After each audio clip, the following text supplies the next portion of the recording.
When Jamie asked me to write a reflection for his service that he titles Help Wanted, that's the theme, I said, sounds great. So this is my reflection. It's called Get a Job or Not. Joe Hill, whose ghost was immortalized in the famous labor song, was a union organizer around the turn of the 19th to the 20th century. He was a leader in the International Workers of the World. He was a writer of labor songs, a singer, and a self-proclaimed agitator. He was executed on November 19th, 1915 for a murder that he absolutely did not commit. Legend has it that just before the firing squad did its job, he said to the witnesses, "Don't waste time mourning, organize." When it came out around the time of Woodstock, I played Joan Baez's version of Joe Hill for my dad. I'd heard him sing the song along with a bunch of other old workers' songs all my life. Dad liked the hippie version. He smiled appreciatively, but I could tell he had thoughts going on in his head. It was easy to tell when Dad had thoughts going on in his head. He mostly had thoughts going on in his head, but it was way less easy to understand what he was actually thinking. My first thought, when Dad didn't seem to fully appreciate the 60s redo of one of his generation's songs, was always that he must have liked the original better. I'm sure this was the case with songs like Joe Cocker's redo of Mad Dogs and Englishmen. But looking back on it through the lens of my much older eyes, I think there may have been a bit more to it when it came to Joe Hill. With Joe Hill, there was a generational thing. My dad was a Depression kid. He was the son of a floor sander and machinist, the son of working class father. He grew up in a union neighborhood in Detroit. He and his college friends, before they went off to war, were union organizers in the steel mills on their summer breaks. I think now, with the distance of time and through my eyes, which have been clouded by my own thoughts on life, that maybe Dad was a bit skeptical about there even being a new hippie version of Joe Hill. He never said so, but I'm pretty sure, though he certainly sympathized with my generation's anti-war and anti-establishment feelings, he probably thought that we were a bit soft and maybe even a bit insincere compared to his generation. Through my eyes, it's difficult to completely relate to today's labor shortage. I'm always on the side of labor. I tell my right-wing friends that it's not immigrants or lazy people who they need to worry about, but employers who want to pay all labor as little as they possibly can. I ask them how they can be so anti-worker when it's a feeling of oppression that is driving them nuts too. I know that the labor shortage in the low-wage workplace is mostly people who either left or who want to leave for higher-paying jobs. It's a good thing for the most part. My right-wing friends think I'm a commie, and they tell me as much. But my 33-year-old son lectures me about how unwoke I am too. I don't really profess to completely understand my son's generation and its idea of workers' rights. I do know that the world and the workplace have changed. From Joe Hill through my old man and me on to my son, times, perspectives, and the place of work in a person's life have changed. Hello, Boomer.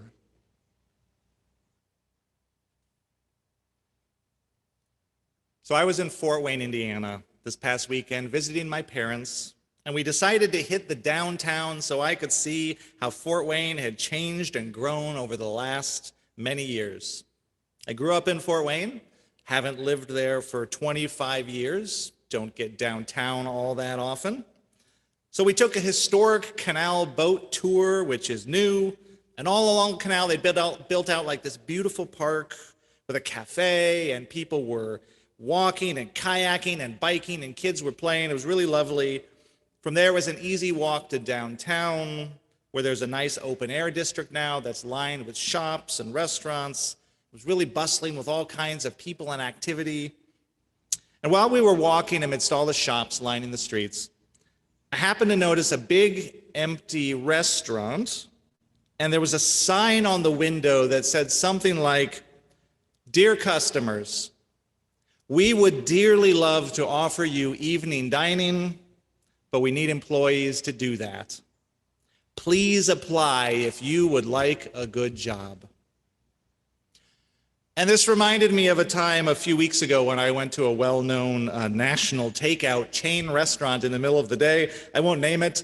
And there was a sign on the door there too that just said, "Sorry, we are closed unexpectedly due to staff shortages," right in the middle of the day. And I've had that experience several times this summer of going to restaurants to find a similar sign. Maybe you've experienced this too. As you probably know, this situation is happening all around the country. In the food and hospitality industry, workers are not showing up for shifts. Workers are quitting their shifts. Entire shifts are walking out on the job all at once. You may now have seen the famous Burger King sign from Lincoln, Nebraska that has gone around the internet. The sign in the parking lot read simply in its big marquee letters, "We all quit. Sorry for the inconvenience." It isn't just the restaurant industry. According to a June NPR story called "The Great Resignation," a record 4 million Americans quit their jobs in April, 3.6 million every month since then. This is a historically high level of people saying, "You know what? I quit." People are quitting the most in lower wage service industries like restaurants, followed by manufacturing and retail, but not just there. Nationally, some 10 million job positions are unfilled. The labor shortage is most critical in the food and hospitality industry, restaurants, bars, hotels, but it is widespread. In the food industry, for example, labor shortages have exacerbated bottlenecks in all areas of food production: harvesting, processing, packaging, distribution. We're being told now to brace ourselves for another possible wave of shortages on the grocery store shelves this fall, along with price increases and consumer hoarding. Remember hoarding toilet paper and how much fun that was? Get ready for some more of that. On my block, weekly trash pickup has been repeatedly disrupted. The recycling hasn't been picked up for a month. Republic Services says labor shortages are the problem. All across the country, in all areas of the economy, employees are desperate to hire workers, but workers are not answering the call. Now, there are a lot of different factors at play in our national labor shortage. This is a complicated phenomenon. Let's talk about some of those factors. So just the context, in the March of 2020, at the beginning of the pandemic, some 20 million Americans lost their jobs or were laid off. Since then, 15 million of those jobs have been hired back. That's pretty good.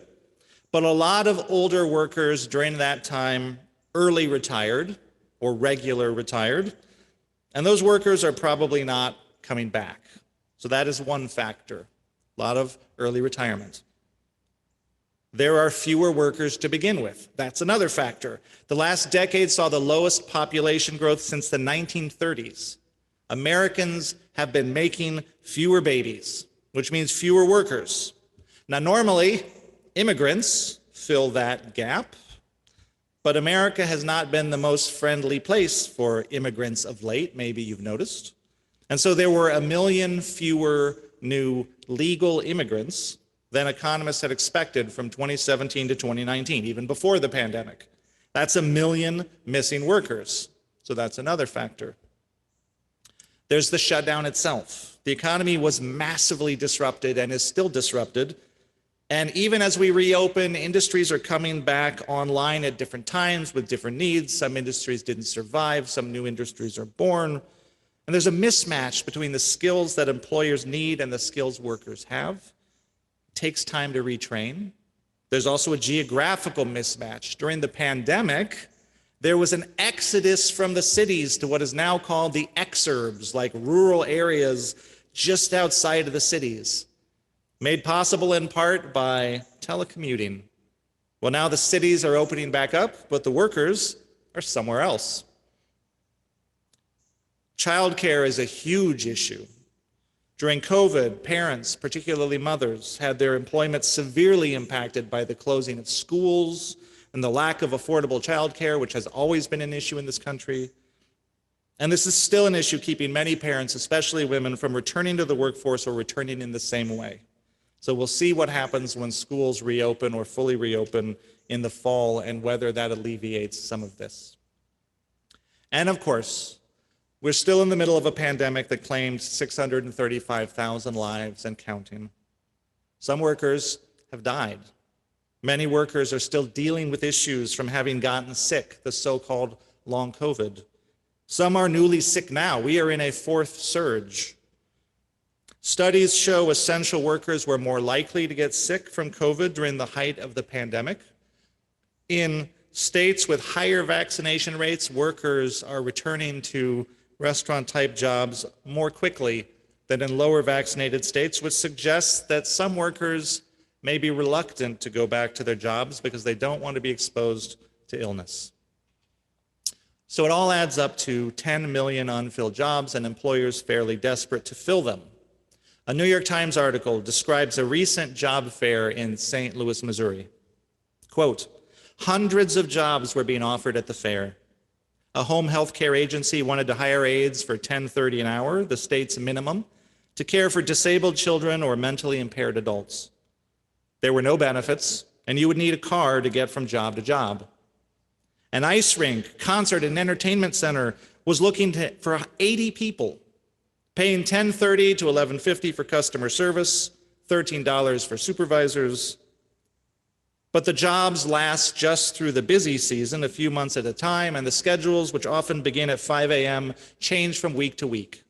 In St. Louis, a single person needs to earn $14 an hour just to cover basic expenses."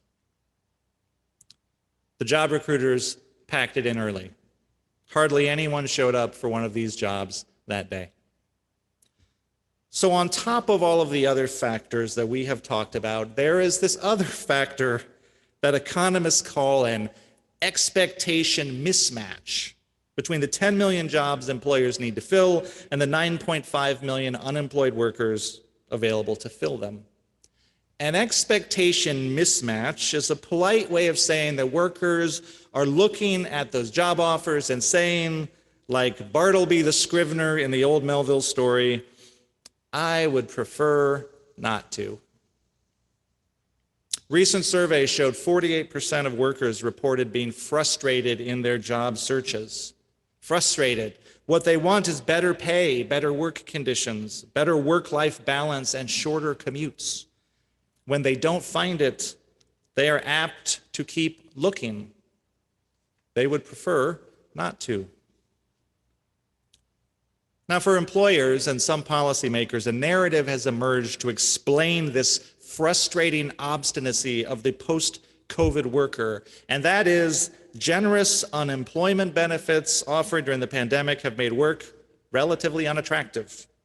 The New York Times reports that 9 million people are receiving supplemental federal unemployment payments, either because they don't qualify for regular unemployment or their benefits have run out.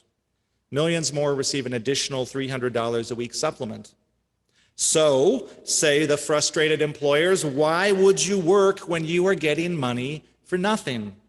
Employers argue they are being forced to compete with government handouts and they are losing in that competition. And some see this as just bad policy. The government has clearly made it too easy for workers to hold out and hold off on re-entering the workforce. Some see it as a generational moral failure. The kids these days are lazy. They don't want to work hard. They want something for nothing. In response to employers' pleas, 26 states have over the summer rejected supplemental federal unemployment subsidies for their citizens. The hope is that turning off at least some of the free money spigot will spur people to look for work. So far, the results of this experiment have not been dramatic. Economists believe that the unemployment benefits have some small impact on unemployment, measurable, small. But the removal of those benefits has not led to a significant increase in hiring in any of the states that have removed them. What it has led to is a reduction in worker income and a concomitant reduction in spending, possibly harming the local economies, but not a lot of hiring. Now, some of this does not seem terribly surprising to me. Affordable childcare options don't magically appear when you cut a single mom's unemployment check. Long-haul COVID symptoms don't just evaporate. Transportation issues and skill mismatches don't disappear. But also, the willingness of workers to hold out and hold off may be stronger than what policymakers and employers expect. Because if you listen to what the workers themselves are saying about their motivations, especially the younger workers, what you hear is not laziness. You hear something else. This is how a young man named Chris describes his pre-COVID work life in an interview in the New York Times program called The Daily, August 3rd, episode entitled Stories from the Great American Labor Shortage. Young man named Chris. Not a story of laziness and entitlement. His is a story of hard work and tenacity and ambition. Chris studied to be a chef, and he dreamed of being a chef, and so he worked at a prestigious New York City restaurant. Chris said, quote, "Working in a restaurant of that caliber is more than a full-time pursuit. It is a complete lifestyle. So when I say that I worked there, what I mean by that is I worked 80 hours a week. I worked there from 11:30 in the morning until 1 o'clock in the morning most days. You're always standing, working in the kitchen where it's regularly 80, 90, even 100 degrees right next to ovens, heaters, grills, and fryers." Chris described the scars covering his hands from being constantly burned on the job, the pain of standing on his feet for 8 hours at a time, 5-minute breaks whenever to eat food as quickly as he could. He said, "You're overworked, underpaid, underappreciated." A young woman in the program, Ariel, described working as a bartender in a high-end hotel tiki bar, the kind where bartenders are required to make very complicated drinks with a lot of attention to detail at a fast pace under a lot of pressure. Not an easy job. She describes in her words, quote, "Somebody screaming in your face that the pandemic is not real, and guys just thinking that they can touch you, and that's okay. And it's not okay, you know?" The interviewer asked about that last part, "Did that happen a lot?" To which she responded, "It happened, so that's more than it not happening." And she concluded, "I would say experiencing stuff like that was definitely on my mind as a reason not to go back." Now, Chris and Ariel both lost their jobs because of the pandemic. And then they received the unemployment, and this was their experience of being unemployed and on unemployment. Chris said, "The bags that were under my eyes forever, for years, went away. My feet stopped hurting. I'd never really thought about how much my feet hurt all the time, but they did. My back stopped hurting. I was going to bed at a reasonable hour, waking up at a reasonable hour. I was eating healthy. I was exercising." He continued, "My girlfriend and I were going on daily bike rides all over the city." This is in Portland. "We were going out and seeing places that we'd never seen before. And there were all these things that I never had time to experience. And I just started to think that this is how I'd like to live. I'd like to feel rested and well like this all the time." And Ariel reported, "As far as how this has affected me personally, this last year and a half have been really great for my family. My partner is a designer for Chrysler, and he's been working from home, and we had a baby. So he got to be home to experience the baby's whole entire life, something that just wasn't even in the cards before."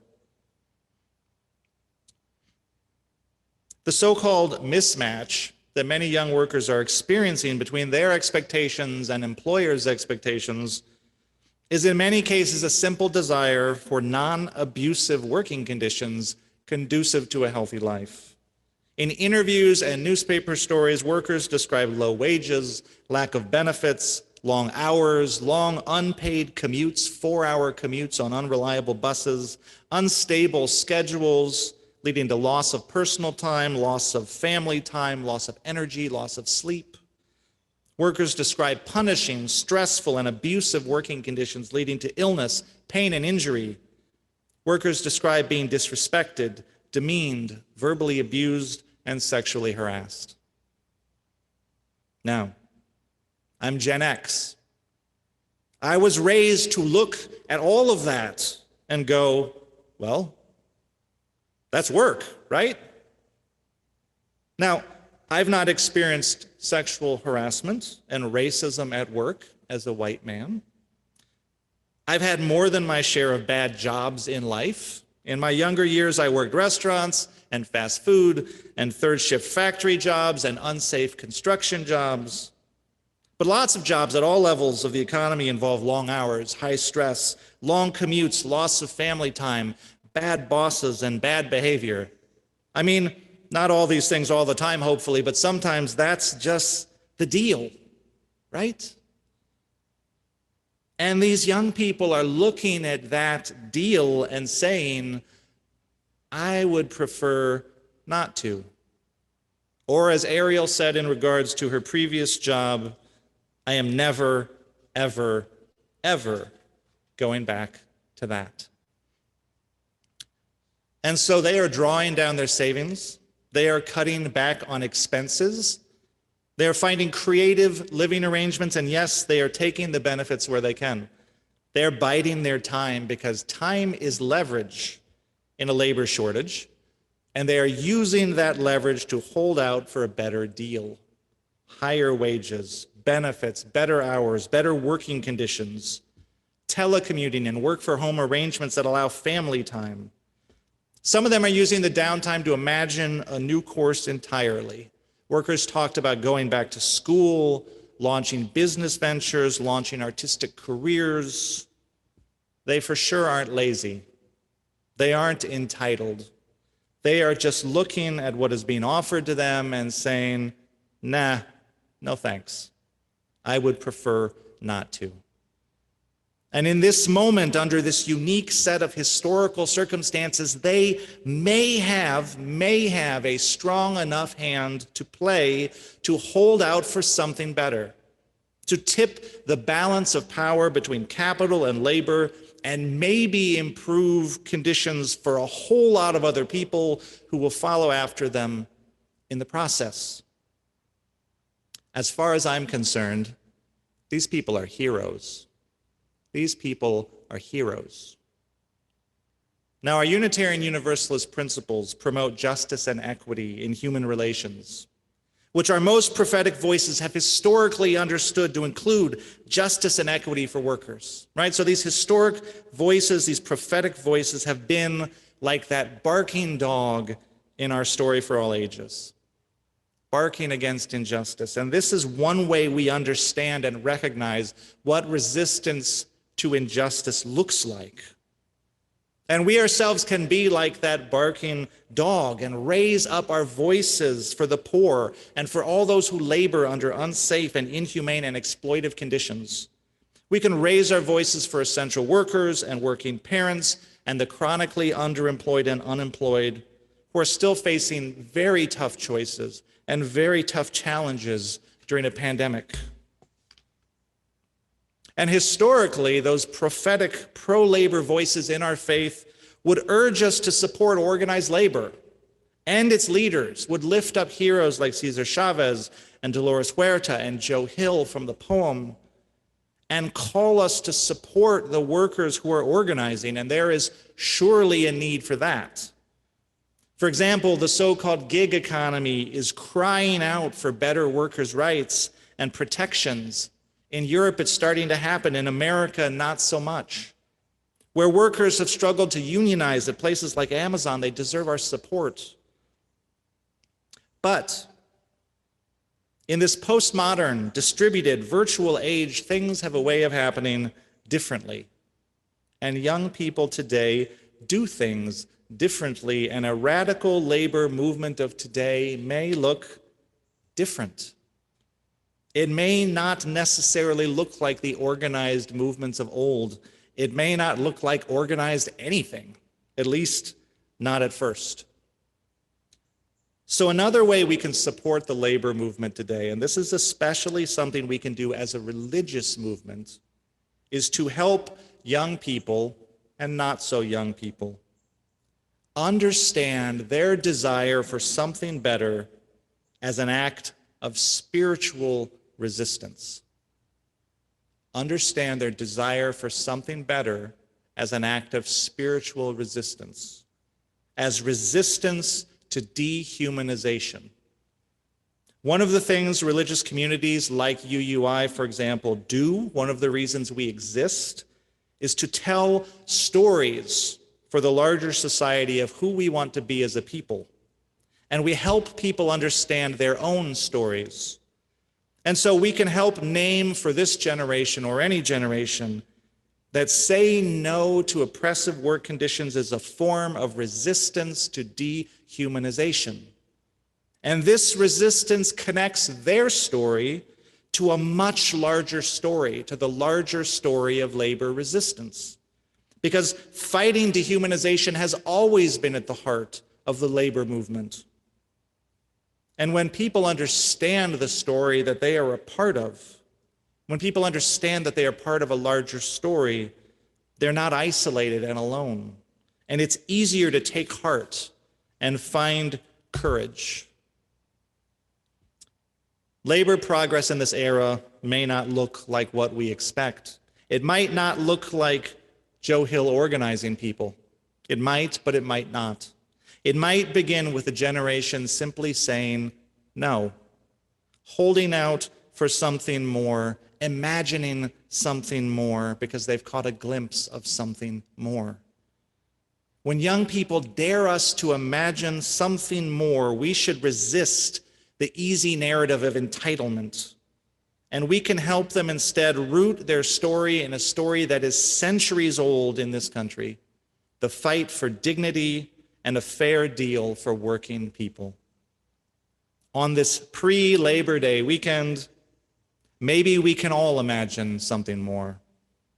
And maybe we can imagine what could happen if we were all in this together. Blessed be, and amen.